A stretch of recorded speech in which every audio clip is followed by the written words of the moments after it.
Design seterusnya kita nak review pula untuk crossbody bag. So dekat tangan saya kita ada Tory Burch Black Swing Pack Crossbody Bag in color black.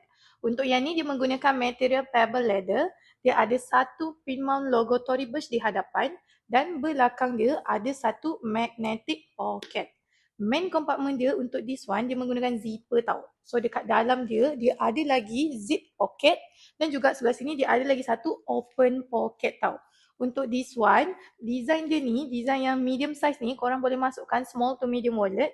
Dan untuk handphone, semua jenis size handphone. Size bag ni juga, dia boleh masukkan pasport tau. So kalau macam korang nak pakai travel pun memang sangat sesuai. Memandangkan untuk dia punya tali pun jenis lebar macam ni, nak pakai sepanjang harian kita berjalan pun tak mudah sakit bahu. Dan paling penting, dia senang nak adjust. So kalau korang berminat dengan item ni, boleh dapatkan dengan kita. Item ni ready stock tau. 100% original, kita memang beli direct dari outlet US. Kuantiti dia pun memang sangat limited, korang kena grab laju-laju.